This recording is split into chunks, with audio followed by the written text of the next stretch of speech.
प्रभु यीशु मसीह के जलाली और मधुर नाम में आज दिनांक 17 अक्टूबर दिन मंगलवार को आप सब श्रोताओं का हार्दिक स्वागत करते हैं। आज के दिन के लिए जो वचन है लिया गया है नीति वचन की पुस्तक उसका 25 अध्याय 25 पद। जैसा थके मादे के प्राणों के लिए ठंडा पानी होता है, वैसे ही दूर देश से आया हुआ शुभ समाचार भी होता है। प्रियो, ये आयत दूर देश से अच्छी खबर के बारे में बात करती है और हमारे लिए ये दूर देश कोई और नहीं लेकिन स्वर्ग है। वह स्वर्ग का सुसमाचार जो यीशु रूपी शरीर में इस धरती पर आया।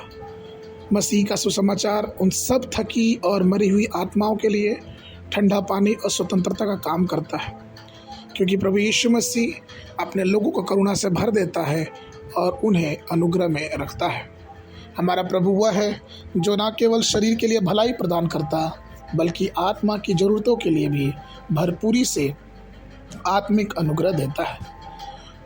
जरा सोचिए उस व्यक्ति के विषय में जो तेज धूप में चला जा रहा हो, उसके शरीर पर पसीना हो रहा, उसके पैर गर्मी से जल रहे हों, उसकी जीभ प्यास के मारे सूख रही हो और वो अपने मन ही मन पानी के लिए तरस रहा हो, छाए के लिए तरस रहा हो, और अचानक उसे एक सेव का पेड़ दिख जाए और जैसे ही वो सेव के पास गया और सेव तोड़ के खाने लगा, उससे अचानक पानी का फव्वारा दिख जाए। आपको क्या लगता है कि वो कितने आनंद में हो जाएगा? और मुझे ऐसा लगता है कि शायद ज़िंदगी का सबसे बड़ा सुख उसके लिए वही होगा। ठीक प्रियो, इसी प्रकार से हमारा जो देश है वो स्वर्गीय देश प्रभु हमारे लिए दिया है, और वो देश ऐसा है जो हमें अच्छी खबर देता है। प्रभु यीशु मसीह इस दुनिया में आए कि वो हमें सुसमाचार दे, क्योंकि वचन नीति वचन की पुस्तक उसके 15 के 30 में वचन कहता है, अच्छी खबर से हड्डियां मजबूत होती हैं।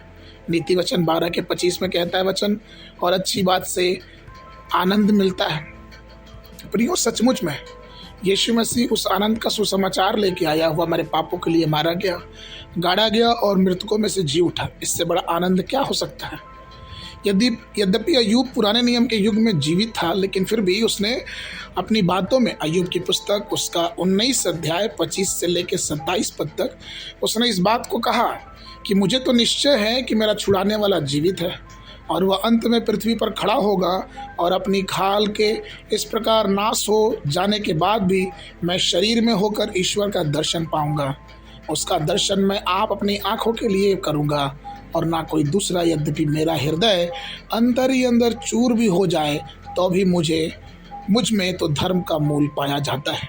प्रियो, सोचिए, अय्यूब इतने पुराने समय में भी उस बहुतायत के सुसमाचार की भविष्यवाणी कर रहा है कि जब दुनिया का अंत होगा फिर भी मैं उस समाचार के लिए जीवित हो चुका हूँ।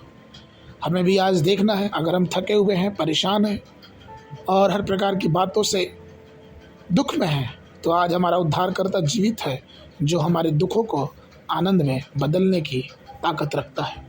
आज के मनन के लिए 2 कुरिन्थियों की पत्री उसका 12 अध्याय 9 पद। और उसने मुझसे कहा, मेरा अनुग्रह तेरे लिए बहुत है, क्योंकि मेरी सामर्थ निर्बलता में सिद्ध होती है।